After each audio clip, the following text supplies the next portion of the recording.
Saudações, senhoras e senhores, aqui é Diogo Rafael Moreira do site controversiacatólica.com.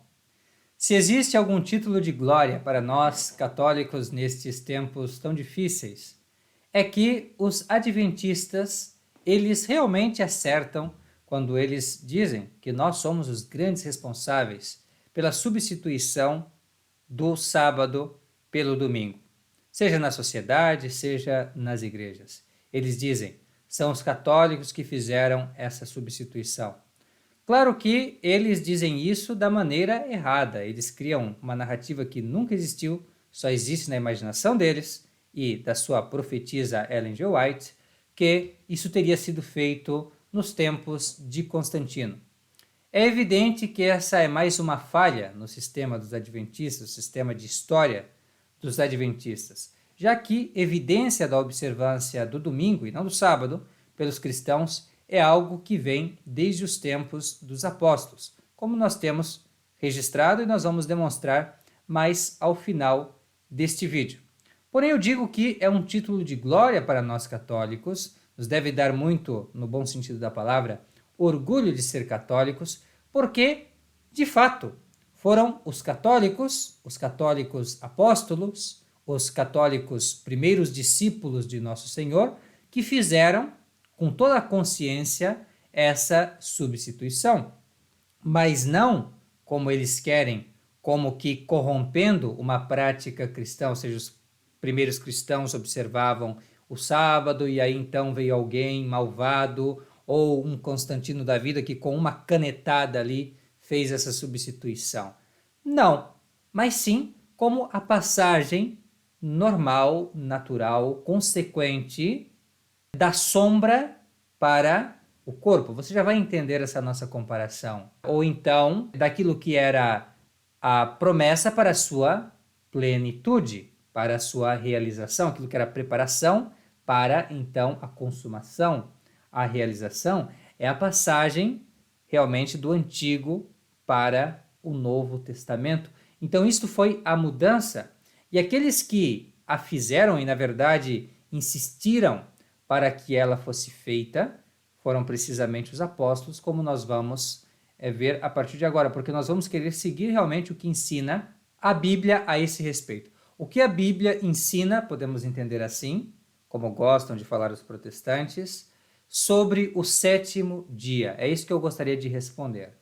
E eu vou dizer que a Bíblia ensina 3 coisas muito claras sobre o sétimo dia. São como que as 3 teses que eu gostaria de demonstrar a partir da Sagrada Escritura neste vídeo. A primeira tese é que, segundo a Bíblia, o sétimo dia é, no máximo, quando muito, facultativo, ou seja, opcional aos cristãos, de modo que impor sua observância aos demais cristãos seria uma verdadeira falta de caridade.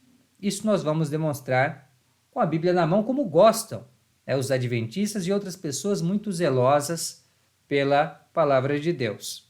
Segunda tese: o sétimo dia é coisa de judeus e servos, não de cristãos e livres. Novamente, vamos provar com a Sagrada Escritura. Terceira e última tese: o sétimo dia é um sinal, uma sombra do que havia de vir na plenitude dos tempos com Cristo, que era o domingo, o dia do Senhor. Então, eis o nosso plano para esse nosso breve vídeo sobre o sétimo dia segundo a visão dos católicos, que, graças a Deus, coincide com a visão dos primeiros cristãos, dos santos apóstolos, autores de muitos ali dos livros, das epístolas, enfim, que compõem a Sagrada Escritura. Primeiramente, com uma consequência de nossa redenção por Cristo, no seu sacrifício na cruz, e consumada na sua ressurreição, a guarda do sábado deixou de ser obrigatória, podendo cada um agir segundo a sua própria consciência. Essa verdade nós encontramos bem registrada na Epístola de São Paulo aos Romanos, capítulo 14, versículo 5. Porque um faz diferença entre dia e dia, outro, porém, considera iguais todos os dias. Cada um abunde em seu sentido. Imagine algum cristão em uma dessas assembleias sabáticas dos adventistas. E ele se levante e diga: olha, eu não faço diferença entre o sábado e os outros dias da semana. Para mim, é um dia como todos os outros. Você imagina que, se ele sair vivo ali do meio, é muita sorte, porque realmente causará uma grande revolta. Porque os adventistas não seguem o que ensina São Paulo na sua epístola aos Romanos, capítulo 14, versículo 5. Ou seja, que se você quiser seguir diferenciando os dias, você pode seguir. Então, você segue o sábado, para você o sábado é especial. Então, fique assim. Mas se para o outro cristão não faz diferença os dias, são todos iguais, então não vamos brigar por causa disso. Cada um abunde em seu sentido, ou seja, em sua opinião, em seu sentir. É isso que significa essa passagem.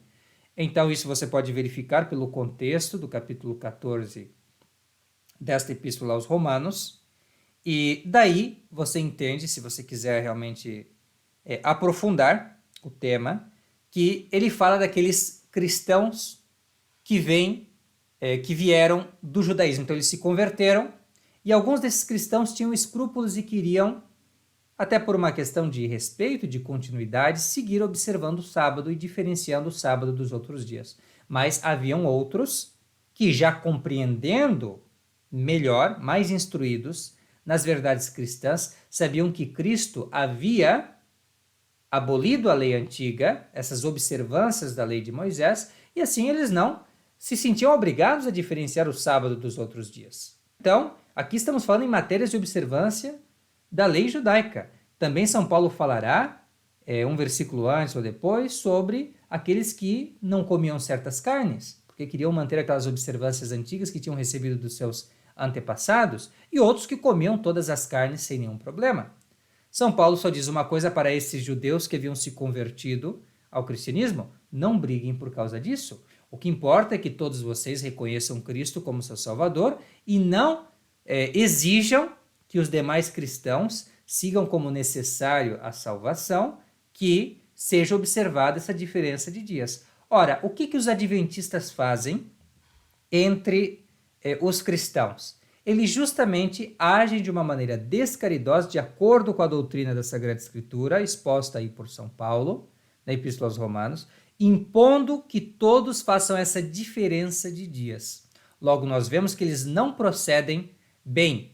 E como eles acreditam que é necessário essa observância do sábado para a nossa salvação, então eles estão também incorrendo em um grave pecado contra a fé. Isto ficará mais claro se nós entendemos, agora, aprofundando um pouco mais essa questão, que o sábado era uma prática para os judeus, para um tempo da história que São Paulo quis chamar, das várias comparações e contrastes que fez, que era o tempo da servidão.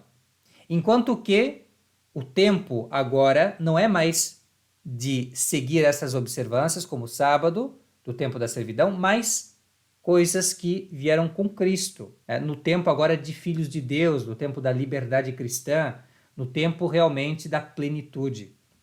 É isso que nós vamos ver. Então, enquanto São Paulo, com os judeus que se convertiam ali do próprio judaísmo ao cristianismo, ele tinha certa tolerância, digamos assim, sobre essa matéria do sábado, quando eram gentios que se convertiam à fé cristã, ele era mais estrito, porque entendia que seria um verdadeiro retrocesso que pessoas que nunca observaram essas leis agora se subjugassem a essas leis de Moisés que foram abolidas por Cristo. Para você entender as coisas no seu contexto, vamos na Epístola aos Gálatas, capítulo 4, a partir do versículo 1. Eu poderia isolar mais, mas eu vou a partir do versículo 1 para você entender completamente essa ideia de São Paulo. Ele diz assim: digo, pois, que, quanto tempo o herdeiro é menino, em nada difere do servo, ainda que seja senhor de tudo, mas está debaixo dos tutores e cuidadores até o tempo determinado por seu pai. Preste atenção, debaixo dos cuidadores, tutores, o que ele está falando? Da lei de Moisés. Mas vamos continuar aqui, que a passagem ela também é um pouco clara por si mesma. Assim também nós, quando éramos meninos, servíamos debaixo dos rudimentos do mundo. Mas quando veio o cumprimento do tempo, enviou Deus a seu Filho, feito de mulher, feito sujeito à lei, a fim de remir aqueles que estavam debaixo da lei, para que recebêssemos adoção de filhos. E porque vós sois filhos, mandou Deus aos vossos corações o Espírito de seu Filho, que clama, Pai, Pai. E assim já não é servo, mas filho. E se é filho, também é herdeiro por Deus. Mas então, que certamente não conhecieis a Deus, servieis aos que, por natureza, não são deuses. Porém, agora, tendo vós conhecido a Deus, ou para melhor dizer, sendo conhecidos de Deus, como tornais outra vez, ele está falando aos Gálatas, como tornais outra vez aos rudimentos fracos e pobres, aos quais quereis de novo servir? Observais os dias, e os meses, e os tempos, e os anos. Temo-me de vós não tenha sido talvez baldado o trabalho que tive convosco.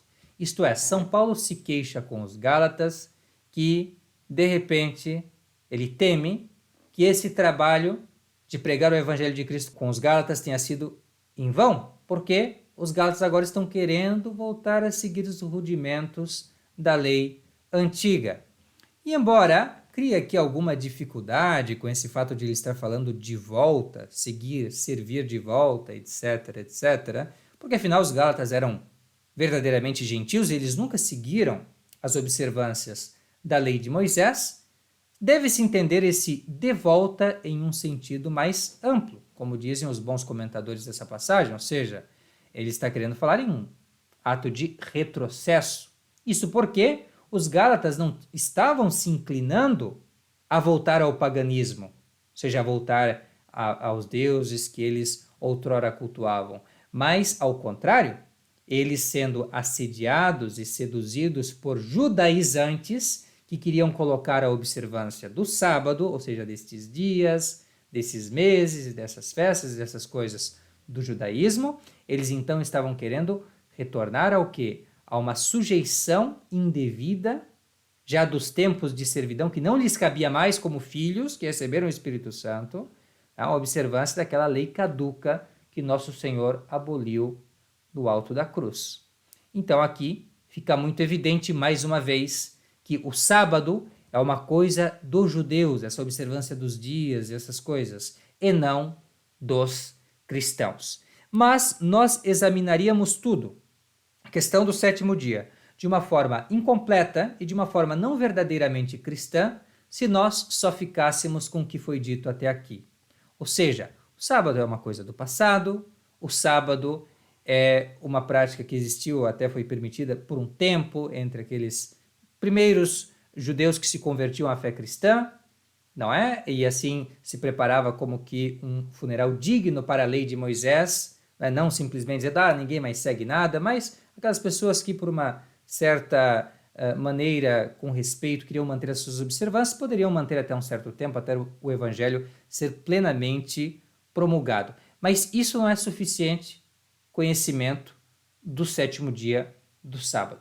Você precisa entender também que o sábado é um sinal.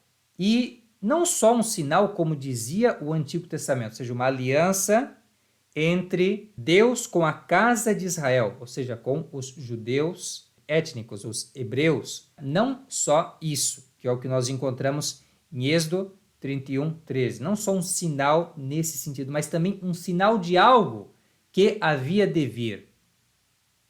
Um sinal que, na verdade, é um sinal fraco, um sinal pobre, como disse São Paulo também, e que ele descreve agora na Epístola aos Colossenses, capítulo 2, versículo 16, como uma sombra. Olha só o que ele dirá. Ninguém, pois, vos julgue pelo comer, nem pelo beber, nem por causa dos dias de festa, ou das luas novas, ou dos sábados, que são sombra das coisas vindouras, mas o corpo é em Cristo. Olha que passagem mais profunda que nós temos na Sagrada Escritura. Não foi Constantino que disse isso.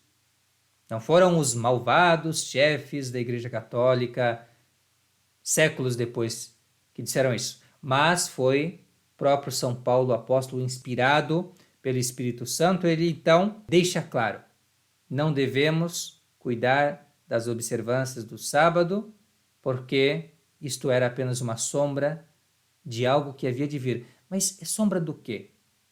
Porque se é sombra e se o corpo é Cristo, então nós não devemos cuidar de observar a sombra, porque já veio o corpo, que é Cristo. Então, o que é essa plenitude? O que é isto perante o qual o sábado era uma sombra? O que é? O que é este dia que o sábado significava? Qual é esta plenitude? Então, esta plenitude, claramente, nós vamos achar olhando para Cristo.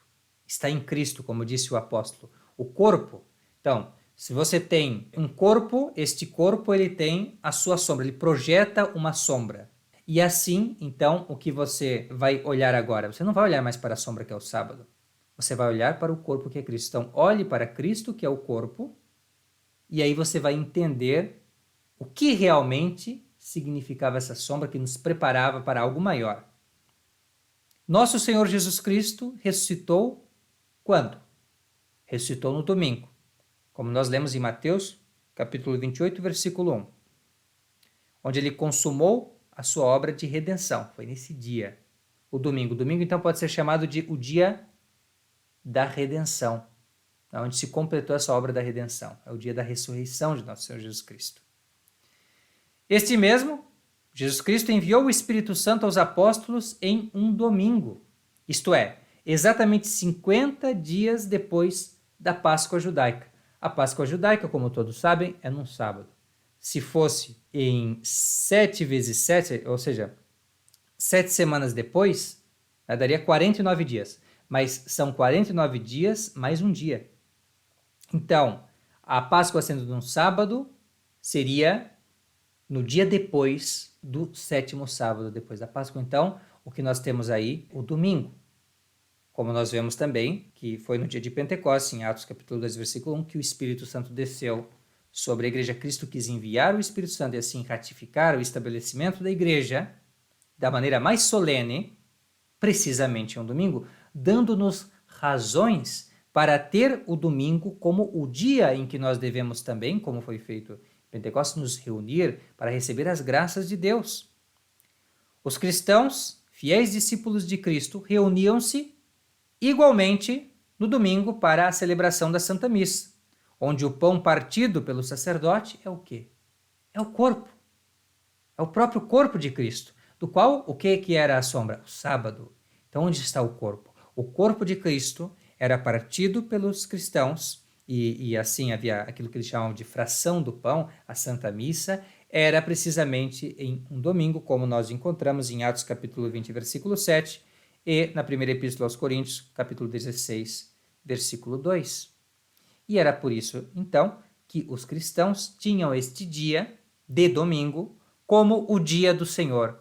Como já diz São João no Apocalipse, capítulo 1, versículo 10, e o confirma a obra contemporânea chamada Didaquê, no capítulo 14, versículo 1, a qual expressamente chama de dia do Senhor ao dia em que os cristãos se reuniam para a missa.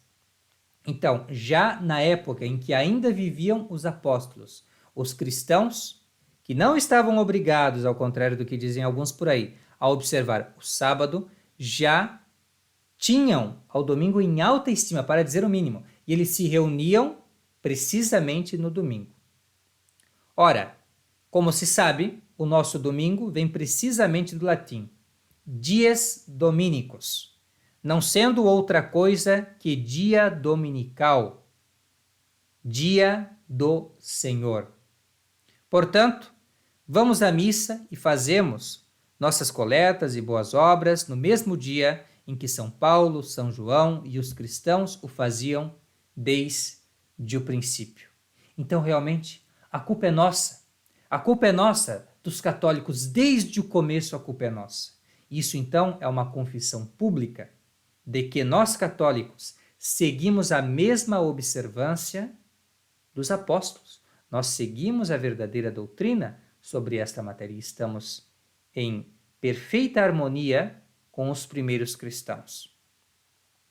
Com muita satisfação podemos dizer que não retrocedemos, não adotamos o caminho da servidão judaizante dos adventistas. Além disso, não estamos sós.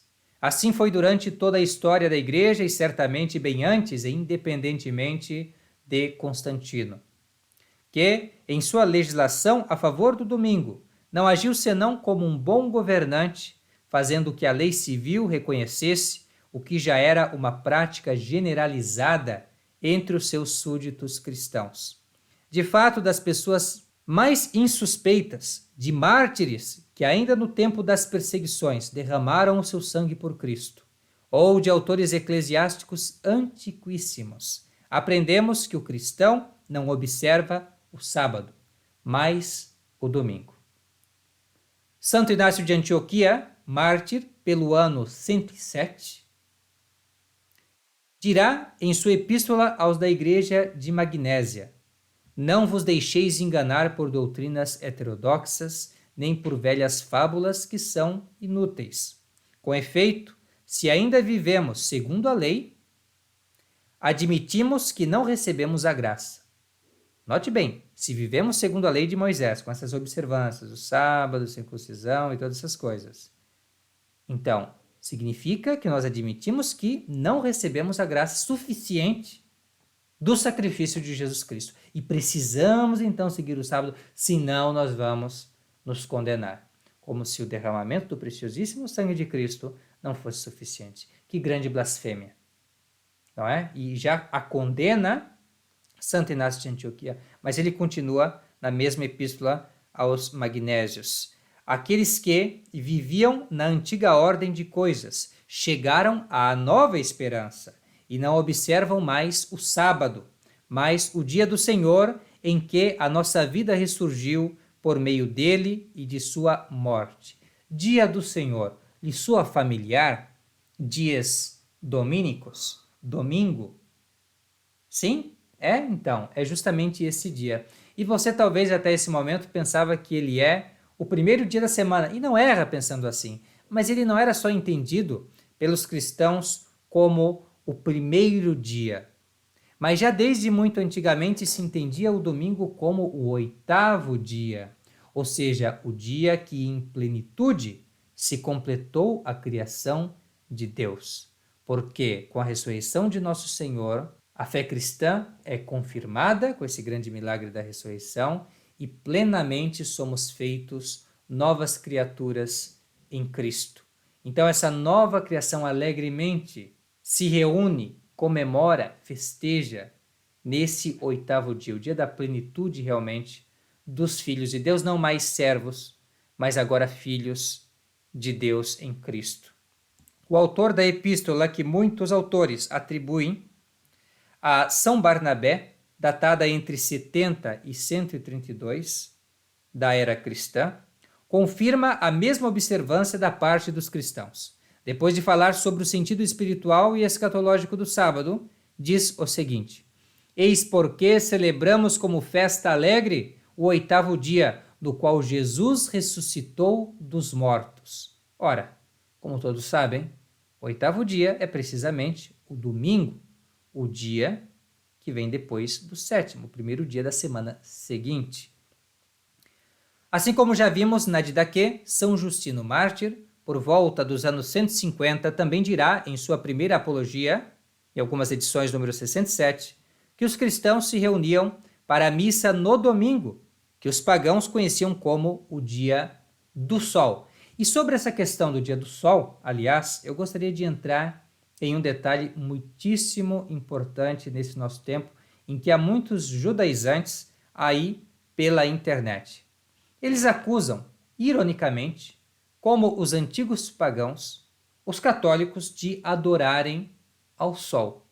Engraçado isso, porque eles dizem que os católicos, assim, pelas suas práticas, como a questão do domingo, por exemplo, que era o então dia do sol, eles estavam agindo como os pagãos. Mas, na verdade, você vai descobrir, lendo Tertuliano, no seu Apologéticos, que escreveu ali por 197, uns 100 anos antes de qualquer Constantino ali promulgar qualquer coisa sobre o domingo. Então, bem antes, Tertuliano já refutava essa acusação e demonstrava que aqueles que acusavam os cristãos disso, além de o fazerem injustamente, eram precisamente quem?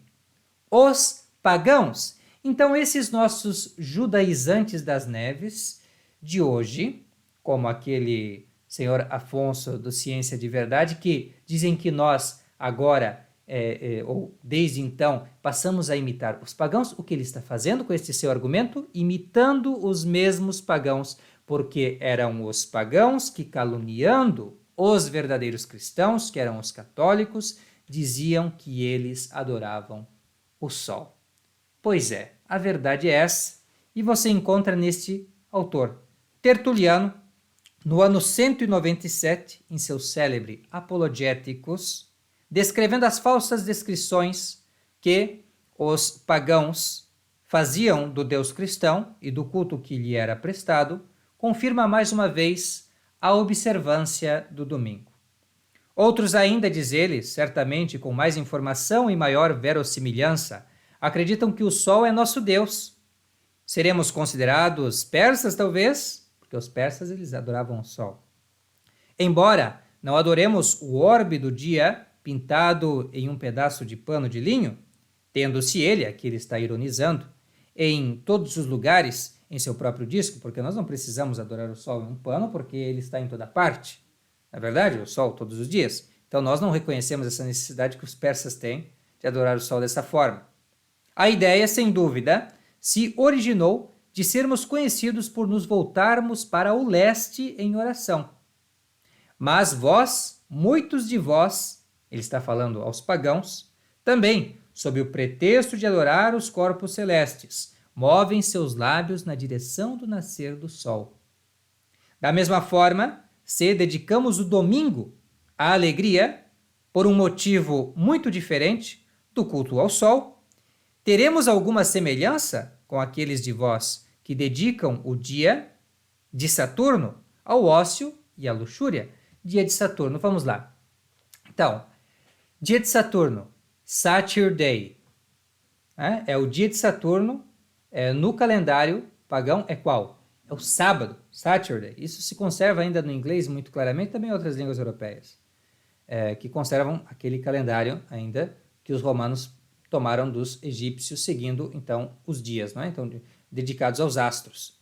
Então, Saturday, dia de Saturno. E esse Saturday é o mesmo dia que os judeus observam. E os cristãos observam qual? Sunday, ou seja, o domingo, dia do sol. Por isso que está se falando e se acusava então os cristãos de serem adoradores do sol, porque se reuniam nesse dia. E ele dizia, bem, mas nós nos reunimos em um dia, vocês também se reúnem em um dia, por que vocês estão querendo nos perseguir, nos matar por causa disso? Vocês também fazem a mesma coisa? Toda essa é a argumentação de Tertuliano, nessa obra que ele tenta defender os cristãos, e a liberdade dos cristãos de praticarem a sua fé no Império Romano. E ele vai notar uma coisa interessante para nós aqui. Embora também se afastem, ele diz, os pagãos se afastem das maneiras judaicas.